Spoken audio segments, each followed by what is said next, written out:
Welcome back rising Pakistan میں کو پھر کہتے ہیں خوش آمدید۔ اب ہم بات کریں گے شب برات کی، شعبان کی 15ویں تاریخ شب برات، اس کی فضیلت آج اس کی ہمیں بات کرنی ہے۔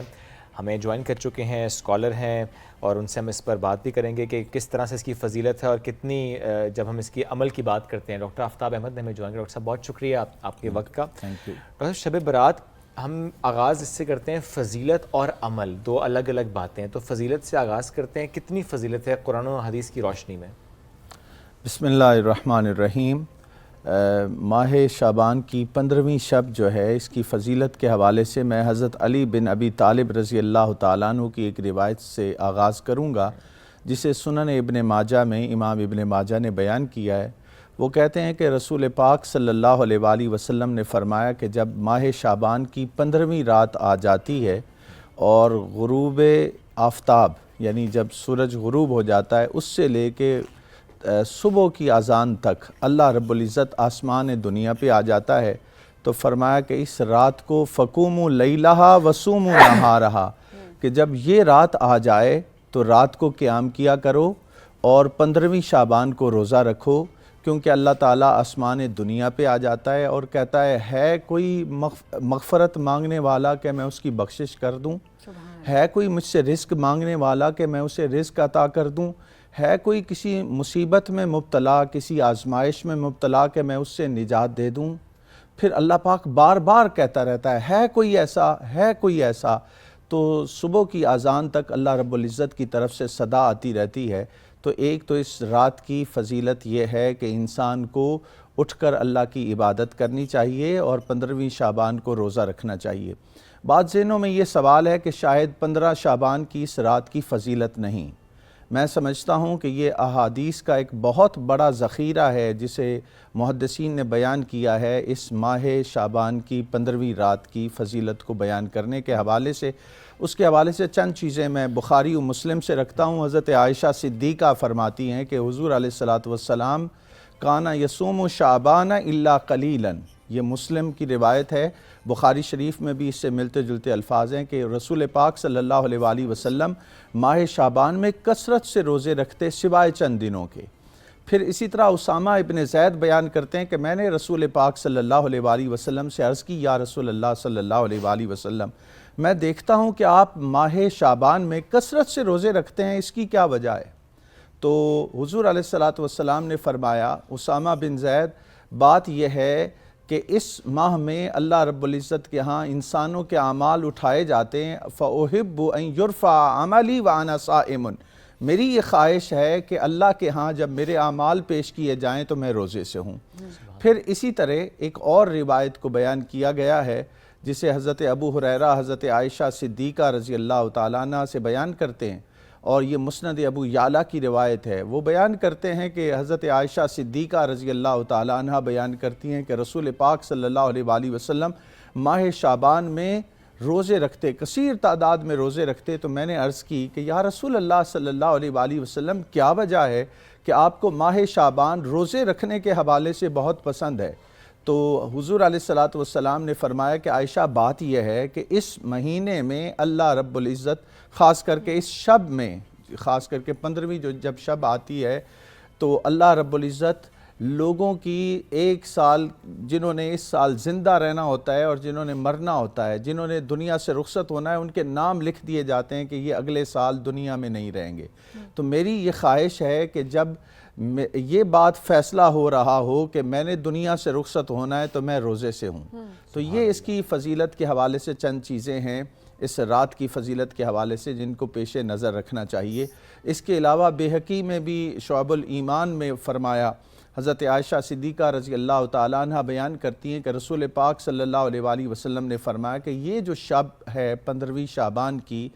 اس رات کو اللہ رب العزت بنو کلب کی بکریوں کے بالوں کے برابر اپنی امت کے لوگوں، حضور علیہ السلام کی امت کے لوگوں کی بخشش و مغفرت کا اعلان کرتا ہے۔ اور بعض روایات میں آیا کہ بنو کلب کی بکریوں کے بالوں سے بھی زیادہ، اور پوری دنیا عالم میں اس وقت بنو کلب کی بکریاں سب سے زیادہ ہوتی تھیں، تو اس رات اللہ تعالیٰ کی رحمت جوبن پر آتی ہے، تو اس رات کثرت سے عبادت کرنا، توبہ و استغفار کرنا، اللہ کی طرف رجوع کرنا، اس چیز کا ہمیں درس ملتا ہے۔ اس کے ساتھ ساتھ اپنی پچھلی زندگی کا بھی انسان جائزہ لے اور اللہ سے اپنے تعلق کو مضبوط بنانے کے حوالے سے کوشش کرے۔ اپنا یہ چند سیلف چیزیں انالیسس کرے، بہت ضروری ہے، تاکہ جو گناہ ہم سے پہلے ہو گئے ان کی ہم معافی مانگیں اور ان کو دہرائیں نہ کسی طریقے سے، اور جو آنے والا سال ہو اس کے لیے ہم اپنے گول سیٹ کریں کہ ہم نے کیا حاصل کرنا ہے، کس طرح سے ہم نے اللہ کی رضا میں چیزیں کرنی ہے کہ اللہ ہم سے راضی ہو اور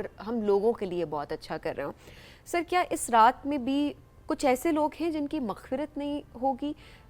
کیا ایسے بھی کوئی احادیث ہمارے پاس یا ایسا کوئی حوالہ ہمارے پاس موجود ہے؟ ایسی کوئی روایات ہمارے پاس ہیں؟ جی، ایسی بے شمار روایات ہیں اور ان سب کو اگر میں کلیکٹیولی اس پہ بات کروں تو رسول پاک صلی اللہ علیہ وآلہ وسلم نے فرمایا، شرک کرنے والا اس کی بخشش نہیں ہوتی، عادی شرابی جو شراب پینے کا عادی ہے اس کی بخشش نہیں ہوتی، زنا میں مبتلا شخص جو توبہ نہیں کرتا اس کی بخشش نہیں ہوتی، قطع رحمی کرنے والا، اپنے رشتہ داروں سے تعلقات کو توڑنے والا، تانا زنی کرنے والا، بغض حسد اور کینہ رکھنے والا، یہ وہ افراد ہیں جن کی بخشش و مغفرت نہیں ہوتی۔ والدین کی نافرمانی کرنے والے کے خصوصی طور پہ الفاظ آئے ہیں، مشاہن کے الفاظ آئے ہیں کہ آپ کے دل میں کسی کے لیے بغض، کینہ اور حسد نہ ہو۔ تو یہ سارے وہ اعمال ہیں جس کے حوالے سے ہمیں جائزہ لینا چاہیے، اور یہ بات بھی ذہن نشین کرنے کے قابل ہے کہ بے شک یہ گناہ ان لوگوں کی اس رات بخشش نہیں ہوتی، لیکن توبہ کا دروازہ کھلا ہے۔ اور اس کے حوالے سے بہت سی روایات ملتی ہیں کہ جو سچے دل سے تائب ہو جاتا ہے، اللہ تعالیٰ اسے مشکل سے نجات دیتا ہے، اسے ایسی جگہ سے رزق عطا کرتا ہے جس کا اس نے گمان نہیں کیا ہوتا، اور اس کے غموں سے بھی اس کو نجات دیتا ہے۔ تو آج اگر ہماری زندگی کے اندر ڈپریشن ہے، انگزائٹی ہے، انریسٹ ہے ہماری زندگی میں، تو ہمیں توبہ کر کے اللہ کی طرف رجوع کرنا چاہیے تاکہ یہ والی صورتحال ہماری زندگی سے نکل سکے، اس سے کافی بہتری آ سکتی ہے۔ بالکل ڈاکٹر صاحب، کتنی پیاری بات کہ دیکھیں اس کی فضیلت پہ بات کرتے ہوئے کہ اچھا روزہ رکھنا، اس کی آپ نے امپورٹنس کی بات بھی کر دی اور ظاہر پورا ایک کانٹیکس بھی آپ نے بلڈ کیا۔ شب برات کے حوالے سے جو غلط روایات قائم ہو گئی ہیں، جو غلط چیزیں ہماری سوسائٹی میں آ گئی ہیں، یہ شب برات میں پٹاخوں کا کیا تعلق ہے؟ یہ کہاں سے آ گیا؟ جی، میں سمجھتا ہوں کہ یہ بہت ایک ایسی رسم ہے جس کے خاتمے کے لیے ہمیں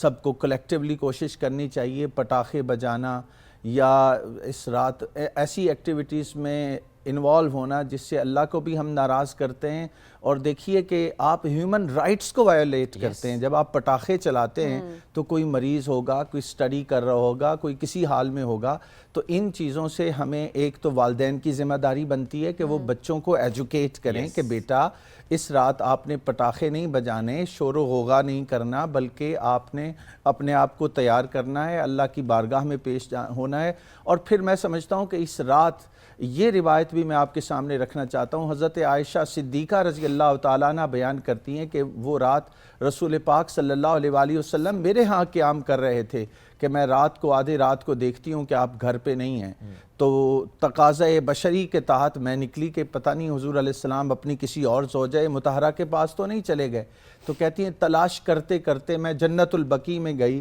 اور وہاں پہ رسول پاک صلی اللہ علیہ وآلہ وسلم وہاں دعا فرما رہے تھے، اللہ کی بارگاہ میں استغفار و توبہ اپنے لیے بھی اور وہاں جو مدفون ہیں لوگ ان کے لیے بھی دعا کر رہے تھے۔ تو اس رات قبرستان میں جانا یہ بھی رسول پاک صلی اللہ علیہ وآلہ وسلم کی سنت ہے۔ ہمارے جو آباء و اجداد دنیا سے رخصت ہو گئے ان کی بخشش و مغفرت کی بھی دعا کرنی چاہیے، اور پھر جب ہم قبرستان میں جائیں گے تو ہمیں بھی اپنی آخرت اور موت کی فکر کا اندازہ ہوگا کہ اس دنیا میں ہمیشہ ہم نے نہیں رہنا، یہ ایک خاص مدت کے لیے ہمارا یہاں پہ قیام ہے، پھر اللہ کی بارگاہ میں ہم پیش کیے جائیں گے اور اپنی ہر چیز کا ہمیں حساب دینا ہوگا۔ اللہ رب العزت سورہ البلد میں فرماتے ہیں علم نجعل لہ عینین ولسانا وشفتین وہدیناہ النجدین، اے انسان ہم نے تمہیں آنکھیں نہیں عطا کی، ہم نے تمہیں زبان نہیں عطا کی، ہم نے تمہیں ایک راستہ، ایک شیطان کا راستہ ہے، ایک رحمان کا راستہ ہے، ہم نے تمہیں دونوں راستے دکھا دیے ہیں، اگر تم رحمان کے راستے پہ چلو گے تو میری بارگاہ میں سرخرو ہوگے، اور اگر شیطان کی پیروی کرو گے تو پھر دنیا میں بھی ناکام و نامراد رہو گے، بدنامی کا سامنا کرنا پڑے گا، اور میری بارگاہ میں بھی تمہیں ذلت کا سامنا کرنا پڑے گا، اور پھر ایک ایسی آگ میں تم جاؤ گے جس کی بڑی بڑی دیواریں ہوں گی۔ تو ان سے بچنے کے لیے اپنا احتساب کرنا چاہیے، اللہ تعالیٰ کی طرف رجوع کرنا چاہیے، اپنی زندگی کا احتساب کر کے ایک ایسی زندگی گزاریں کہ سوسائٹی کو بھی فائدہ ہو، آپ کے خاندان کو بھی فائدہ ہو، آپ کی اپنی زندگی کو بھی فائدہ ہو، تاکہ دنیا و آخرت میں آپ سرخرو اور کامیاب ہو سکیں۔ سب سے بڑی بات ہے آپ کو آپ کی آخرت میں فائدہ ہو، یہ چیز بڑی اس میں ضروری ہے۔ ڈاکٹر صاحب ایک تو یہ پٹاخے چلانے والی بات ہم جنیرک اس وجہ سے بھی رکھ رہے ہیں کیونکہ فضائل پہ آپ آلریڈی بات کر بھی رہے ہیں، اور ظاہر ہے جتنا ذکر کیا جائے اتنا کم ہے، بٹ کچھ ایسی روایات یہ جس طرح کے ہمارے کلچر ڈیولپ ہو چکے ہیں، میں چاہوں گی اس کو ہم ضرور ایڈریس بھی کریں۔ تھوڑا سا اس کانٹیکس میں بھی بتائیں کہ یہ جو کہتے ہیں گھر میں روشنی کرنی چاہیے اس شب کو، دیے جلانے کا کانسیپٹ جو ہے، موم بتیاں جلانے کا جو کانسیپٹ ہے، لائٹنگ پوری لائٹس ہم دیکھ رہے ہوتے ہیں کہ پورے گھر کو سجایا جا رہا ہوتا ہے، لائٹنگ کی جا رہی ہوتی ہے، سو اس کا کوئی کانٹیکسٹ ہے؟ دیکھیے، اگر تو آپ فار ایگزامپل آپ قبرستان گئی ہیں اپنے والدین کی یا کسی بزرگ کی جگہ پہ جا کے قرآن پاک کی تلاوت کرنا چاہ رہے ہیں اور وہاں پہ لائٹنگ نہیں ہے تو آپ وہاں مناسب لائٹ جلائیں، ادروائز دیے جلانا، بتیاں جلانا اور اس کو ایک رسم کے طور پہ لینا، اس کی دین اسلام میں میرے مطالعے کی حد تک اس کی کوئی گنجائش نہیں ہے، تو اس کو اوائڈ کرنا چاہیے اور قرآن پاک کی طرف درود و سلام کی طرف توجہ کرنی چاہیے، تاکہ میت کو جب آپ ایصال ثواب کریں گے تو اس کو بھی اجر ملے گا اور آپ کا بھی فائدہ ہوگا۔ اور صرف لائٹنگ کر کے، ایک تو یہ ہے کہ آپ الیکٹریسٹی کا ضیاع کریں گے، اپنے پیسے کا ضیاع کریں گے، اس کی بجائے آپ صدقہ و خیرات کریں، اس پیسے کو آپ صدقہ و خیرات کریں، کھانا پکائیں، غریبوں میں تقسیم کریں، ان کو بھی فائدہ اس کا پہنچا اور ثواب بھی ملے۔ بڑی مناسب بات، روزہ رکھنا، عبادت کرنا، نوافل کی ادائیگی، اور جو پیارے اس دنیا سے چلے گئے ہیں قبرستان جانا، ان کے لیے دعا کرنا، یہ سب سے امپورٹنٹ ہے۔ یہ اس کے علاوہ جتنا کچھ ہوتا ہے، یہ پٹاخے چلانا، نمود و نمائش، یہ جو لائٹنگ ہو رہی ہے گلی محلوں میں ہو رہی ہے، اس کا ثواب نہیں ملنا۔ ثواب ملنا ہے جو آپ اللہ سے استغفار کریں گے، اللہ سے کوئی دعا کریں گے، یا جس طرح روزہ رکھنے کی بات ہوئی، کتنی پیاری بات کی کہ ذرا یہ سوچے کہ حضور پاک صلی اللہ علیہ وسلم نے کس طرح سے سوچا ہوگا کہ جس وقت یہ ڈیسائیڈ ہو رہا ہو کہ میں اس سال رہوں گا یا نہیں رہوں گا، تو اس وقت میں روزے کی حالت میں ہوں۔ تو یہ سب سے امپورٹنٹ ہے، سنت پہ چلنا وہ بہت بڑی بات ہے۔ اور بیک ٹو بیسک، جو ہمارا دین ہمیں کہتا ہے بیک ٹو بیسک، ہم خام خواہ چیزیں ایڈ کرتے چلے جاتے ہیں، انرجی غلط جگہ پہ لگا رہے ہوتے ہیں، تو رائٹ ڈائریکشن پہ انرجی لگانا بڑا ضروری ہوتا ہے۔ آخر میں ایک بڑی ایک امپورٹنٹ بات جو میں چاہوں گی کہ میں ہماری آڈینس سے، ہمارے لوگوں سے میں ضرور کروں، یہ کہ بعض اوقات ہم اللہ سے معافی نہیں مانگ رہے ہوتے، ہم کہہ رہے ہوتے ہیں کہ ہم تو بہت گنہگار ہیں، ہمارے گناہ اتنے بڑے ہیں کہ ہم پتہ نہیں اللہ ہمیں معاف کرے نہ کرے، یا اب تو معافی کا فائدہ نہیں ہے، اللہ سے گمان اچھا کریں، اللہ سے گمان اچھا کریں، جس طرح سے ڈاکٹر صاحب نے بتایا کہ کس طرح سے توبہ کے دروازے ہر وقت کھلے رہتے ہیں۔ سو بس آپ کی نیت میٹر کرتی ہے کہ کس طرح سے آپ اللہ سے گڑ گڑا کے معافی مانگ رہے ہیں، اس ٹائم پر معاف کرنے والی اس کی ذات ہے، آپ کو نہیں پتا کہ آپ کا کتنا بڑا گناہ اللہ کس طرح سے کچھ سیکنڈز میں معاف کر دے، کیونکہ وہ آپ کا دل دیکھ رہا ہے۔ سو یہ چیز بڑی میٹر کرتی ہے کہ آپ توبہ کریں، اور توبہ کرنے کے بعد، سچے دل سے توبہ کرنے کے بعد، اس نیت کے ساتھ کہ آپ دوبارہ وہ گناہ نہیں کریں گے، آپ اللہ سے معافی مانگے، کیونکہ وہ رحیم ہے اور وہ معاف کرنے والی ذات ہے۔ بے شک ایسا جب آپ توبہ کریں گے اور دل سے توبہ کریں گے، اور یقین جانیں جب آپ توبہ کر رہے ہوں گے، کنیکٹ ہوں گے، آنسو آپ کا گرے گا، تو ابھی آنسو زمین پہ نہیں گرے گا کہ آپ کی دعا قبول ہو جائے گی۔ ڈاکٹر صاحب بہت شکریہ، ساتھ موجود تھے، اس اہم دن پر، اس اہم موضوع پر ہم سے گفتگو کر رہے تھے، اور اللہ ہم سب کو اسی طرح سے جو بالکل بیسک ہے اس پہ رہنے کی توفیق عطا فرمائے کہ بالکل رائٹ لیفٹ ہم نے ڈائیورٹ نہیں ہونا، اپنی صراط مستقیم سیدھے راستے پہ چلنا ہے، جو جس طرح سے بتایا گیا اس طرح سے چلنا ہے۔ ہمیں بھی دعا میں یاد رکھیے، دوبارہ ملاقات کل کریں گے، بہت سا خیال رکھیے۔ اللہ